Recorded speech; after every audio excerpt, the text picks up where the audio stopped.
Munich. That is what I thought. And I need to check Dr. Hartmann's room one more time.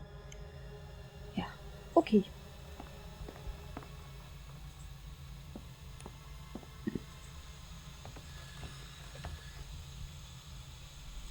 Gehen wir nochmal beim Herrn Hartmann rein.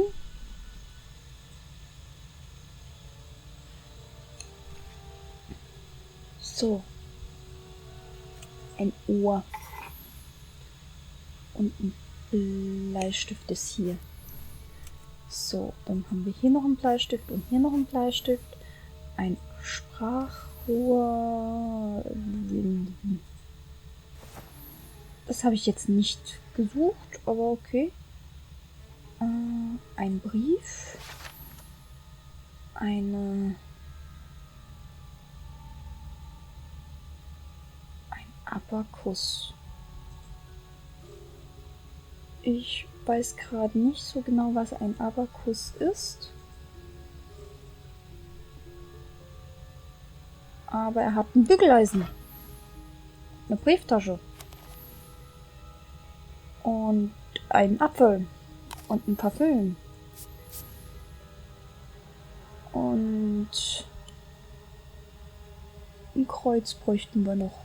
Das wäre noch hilfreich.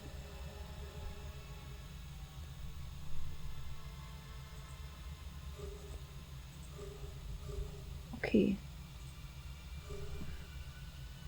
50-50, findet er das Kreuz oder... Na, findet das Kreuz. Immer das Einfachere. Ja. Immer das Einfachere. Heute ist echt der Wurm drin. Das Schwierigere findet er nicht. So rum. Das ist genauso schlecht. Flaggen.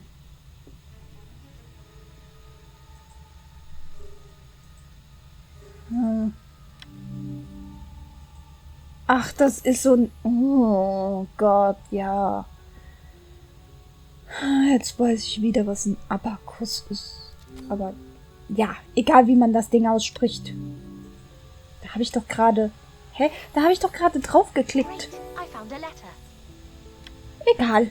Wir machen uns... A letter to customs authorities while I was... discovered a secret operation. Cigarettes and alcohol. Everything is clear now. Time to catch a killer. Ja, dann lassen wir den mal catchen. Moment, wir haben noch einen Eintrag in unserem Tagebuch. Ich habe die Zimmer durchsucht und gefunden, was ich wollte. Ich weiß jetzt, wer der Mörder ist. Zeit, es den anderen zu sagen.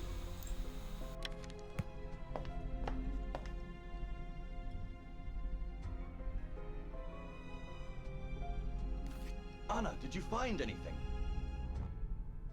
I think I did. Yes. Have the police arrived yet? What? No, not yet. But they will be here very soon. I need to pack my bags. Claudia, please sit down.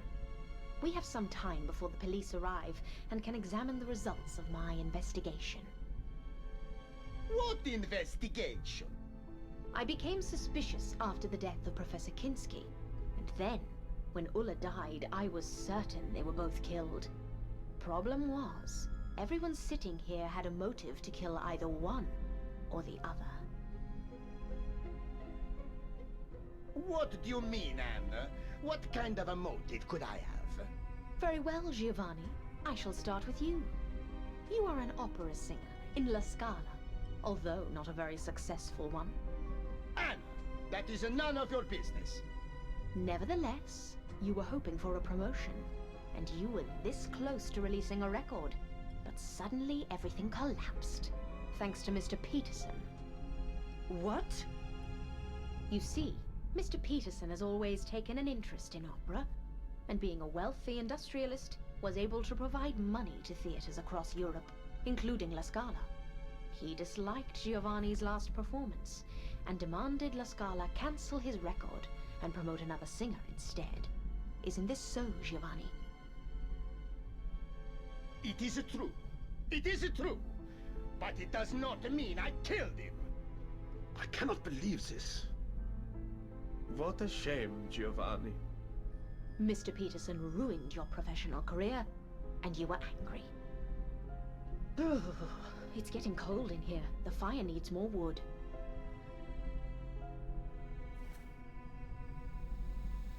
Warum diese Unterbrechung ist, weiß ich nicht. Sie bringt einfach nichts.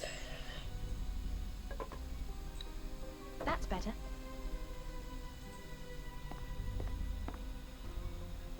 Wahrscheinlich spielmäßig. Do you know who the killer is, Anna? Wegen der Energie oder so, könnte ich mir vorstellen. I think I do. By the way, were you surprised I found a Hindu coin in Professor Kinski's room? What do you mean? Did you know Professor Kinski? Well, sort of. Ladies and gentlemen, what Professor Clark is trying to say is that he and Professor Adam Kinski were students at the same university, and formerly very good friends. But a girl you were going to marry ran away with Professor Kinski. How did you discover this, Anna? By searching Professor Kinski's luggage. Isn't it true you had threatened him before this?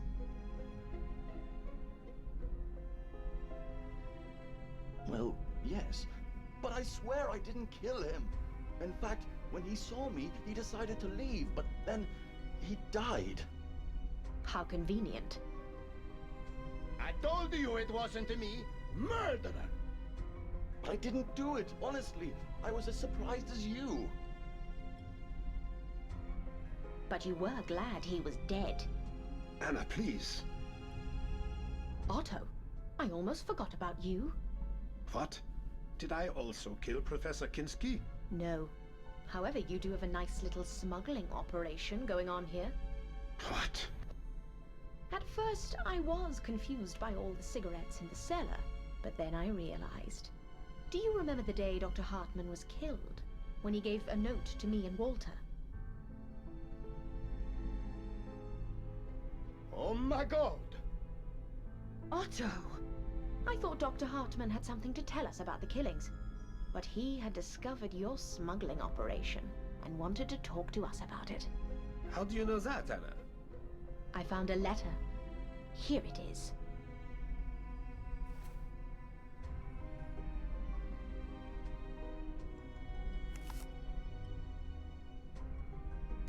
What do you think, Father?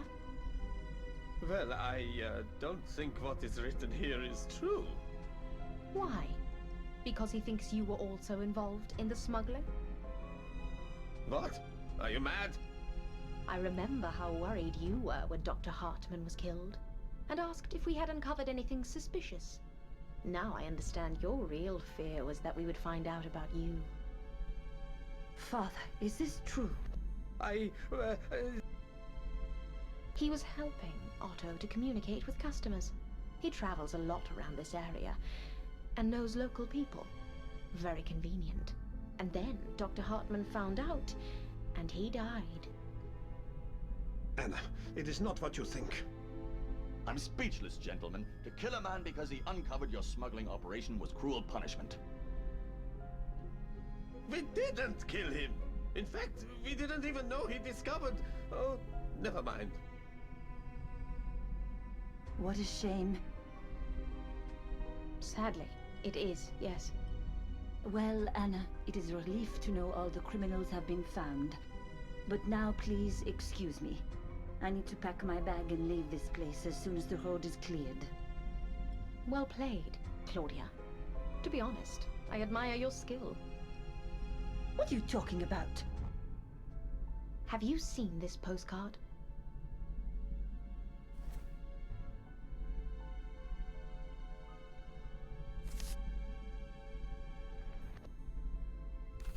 Nice postcard. What is so special about it? Do you recognize the city? It is Munich. Everyone can see that. I wonder why you have a postcard of Munich. Anna, I do not have time for these silly questions. I must leave. Anna, what are you doing? Let her go. Gentlemen, please, let me tell you Claudia's story. I promise you will not be disappointed. This is ridiculous. Claudia Kopp was born in Munich. Claudia, you told me you were French. And why did she call you Claudia Kopp when your last name is Perret? Kopp is her maiden name. She got married in France and became Claudia Perret. After she divorced her husband, she returned to Germany and joined a covert operations group, seeking to bring the Nazi party to power. What? Go on. She was introduced to Mr. Peterson and started working as his nurse. And so she gained access to his wealth and connections. Did she kill? In the covert operations group, she was part of the unit dealing with Oriental religions, occultism, and their connections to Nazi symbolism and power. Her first task was to get in touch with a British professor who had just discovered a breakthrough in the search for immortality. What utter nonsense. This actually makes sense. I told you I was contacted a few times. Claudia knew the professor would be at this hotel, so she persuaded Mr. Peterson to come here for a short holiday. Mr. Peterson was sick, and doctors told us to go to the Alps. That is the only reason we came here. The only problem was that Claudia did not know what the professor looked like, and both Professor Clark and Professor Kinski were here. Time was of the essence, so Claudia had to act quickly. She tore out the photos from the guest photo album and stole the hotel keys so she would have access to all the rooms. So that explains the missing keys and the missing photographs. On the day I arrived, Claudia decided to check Professor Kinski's room. But alas, the professor returned to his room at a very unfortunate moment when Claudia was going through his luggage. Na, jetzt hat. That is the funniest thing I have ever heard. And then what? He saw me and had a heart attack? No. Professor Kinski threatened to report you to the police and tell all the guests you were a thief. So you had no other choice. And the next morning you remembered he complained about his heart. Mein Gott, I do not believe this. Claudia, is this true? This is a joke, Father. Can you not see? She has accused us all. The only innocent person here is Anna. Anna, go on, please. Wie sie das einfach ignorieren.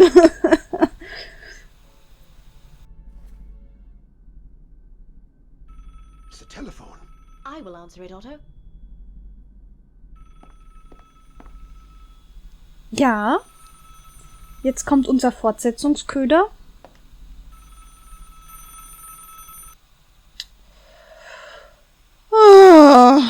Und ich merke gerade, ich sollte diese Parts doch unterteilen.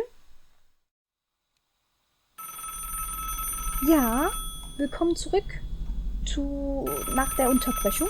Ich weiß noch nicht, wie ich die ganzen letzten Folgen schneiden werde, weil wir machen hier jetzt nur noch das letzte Stück und jetzt sehen wir uns unseren Fortsetzungsköder an.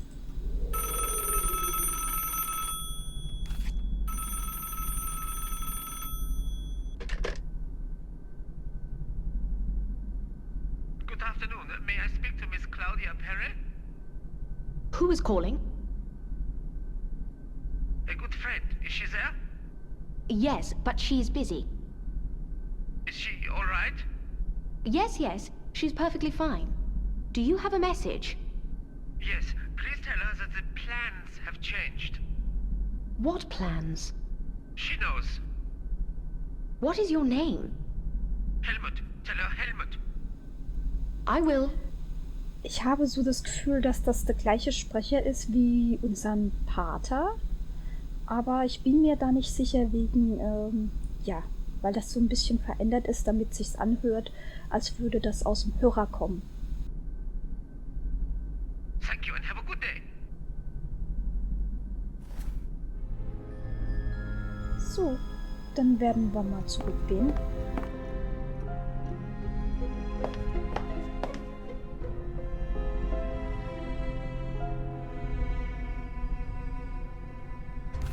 Who was on the telephone? A man named Helmut. He was looking for Claudia. I do not know him. He asked me to tell you that the plans have changed. Plans? I don't know about any plans. Who is Helmut? I told you I do not know him. Anna, please continue. Where was I? Oh yes, when Claudia killed Professor Kinski. Later that night, Ulla confided in Claudia that when she was younger, she worked as a nurse, and Professor Kinski's heart attack looked suspicious. Furthermore, Ulla discovered puncture marks on his neck that were probably made by a syringe. She also told Claudia that she planned to discuss it with Dr. Hartmann. Mein Gott! After their conversation, Claudia decided to take care of Ulla. She acted quickly, and we discovered Ulla's body later that evening. Complete nonsense. The next morning, Dr. Hartmann decided to investigate.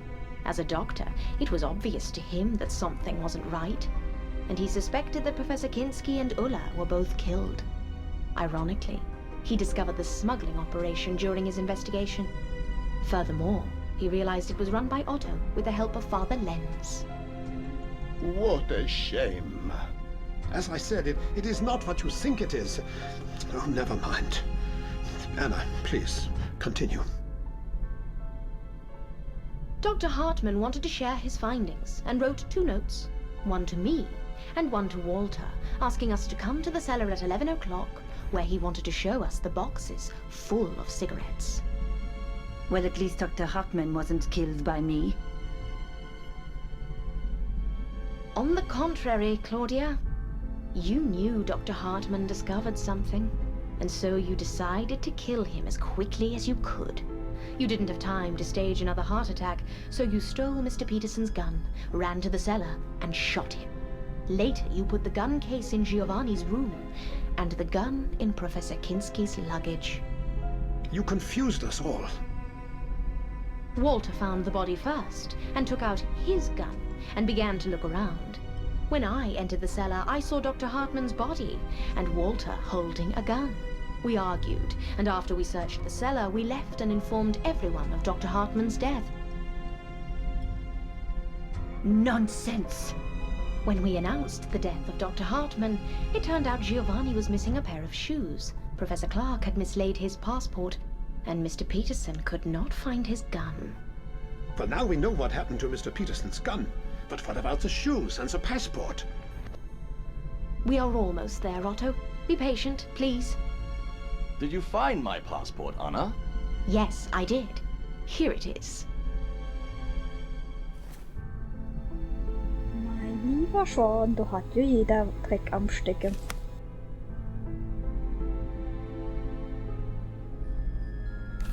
Later that day, Claudia pretended to be attacked. It removed all suspicion from her, but a tiny little detail immediately caught my attention. A syringe from Dr. Hartmann's medical chest. I asked Claudia if she had any visitors, and since she had to improvise quickly, she told me Dr. Hartmann was in her room, which was impossible, because he was in a wheelchair and couldn't make it to the 2nd floor.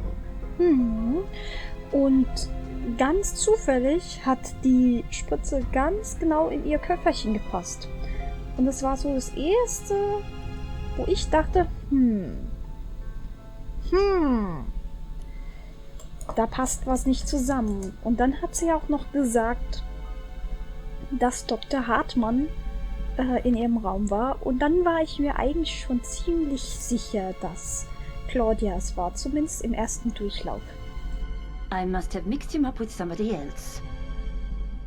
Later that night, when I shared my concerns with Otto, Claudia entered the room. She was obviously worried and wanted us to suspect Walter. When I went to the cellar before going to bed, wearing Giovanni's shoes, Claudia locked me up and turned off the lights. And when I got out, I saw the fresh shoe prints made by a man. It was very clever. How could you, Claudia? Meanwhile, Mr. Peterson had begun to suspect Claudia. He confronted her and demanded a straight answer. At first, Claudia acted innocent. However, After a while, she pretended she had to show him something. When they got to the backyard, Claudia stabbed him and dragged his body as far away as she could.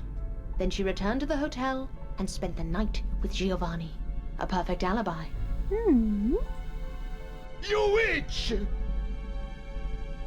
In order to incriminate Giovanni even more, she smashed his record and scattered its pieces near the cellar door. A cold-blooded killer. What happens next is relatively straightforward. We all thought the killer was either Walter or Giovanni. The only problem was that Walter knew that he was not the killer, and he doubted that Giovanni was capable of murder. He suspected Claudia, and she had to keep him quiet. So many innocent lives. And there was one last thing I needed to check. It was more or less clear to me that the killer was Claudia. I just didn't know if she had communicated with someone outside. But the phone lines were down. Exactly. Yesterday I saw Claudia walking around with a mirror. I decided to do the same, and to my surprise, when I started to reflect the sunlight to the other part of the mountain, I got the same response back. Very clear. I won't say anything, not until I see my lawyer. Very well. Police, open up, police! Da haben wir das hier gerade noch rechtzeitig aufgeklärt, ne? What is going on here? Is everything all right? Thank God you are here. We have a murderer here. Mrs. Claudia Perret.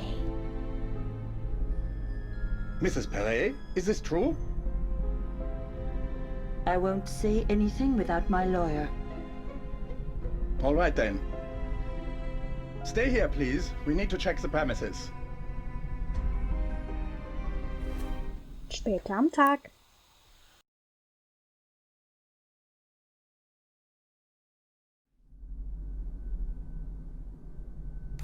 Anna, thank you very much for helping us solve the case. Du warst gar nicht da, also von daher. I'm glad I could help. We will take Claudia into custody. That is good to hear. I suggest you stay at the hotel for one more night, as it is too late to set off on a long trip. Do you mind, Otto? No, of course not. After everything that has happened, I am not sure I could sleep here alone anyway. Very well. Have a good rest. Thank you. Goodbye.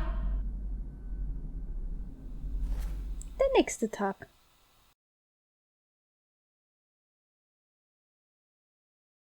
I have packed all my belongings, and I'm ready to go.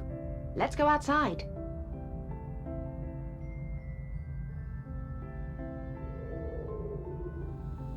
So, ich dachte, hier wäre vielleicht noch eine Visitenkarte. Aber dann gehen wir mal raus.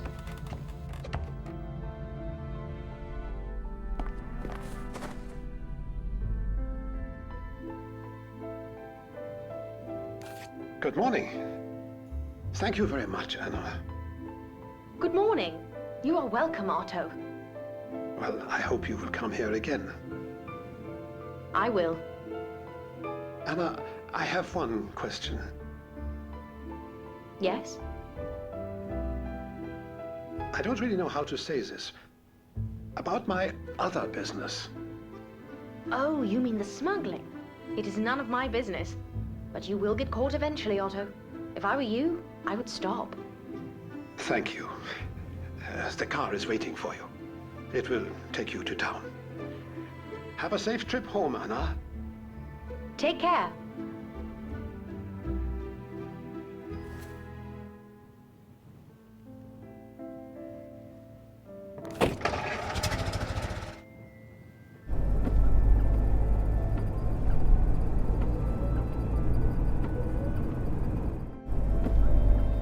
Du hast das Kapitel Ein tödlicher Schneesturm abgeschlossen.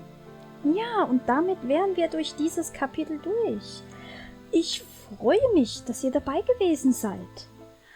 Und ja, ich fand es für ein Handyspiel eigentlich ganz gut. Also es war ein sehr, sehr schönes Spiel, muss ich sagen. Was ich als nächstes plane, ist das hier. Und zwar die Winterferien, weil die in 14 Tagen ablaufen. Das heißt, ich werde die nächsten 14 Tage die Winterferien aufnehmen und so schnell wie möglich zeigen, da die ja, ich würde sagen, ziemlich zu Weihnachten passen und so weiter. Und von daher freue ich mich, dass ihr in diesem Let's Play an meiner Seite wart und ich freue mich auf das nächste Let's Play. Bis dann und ciao, ciao!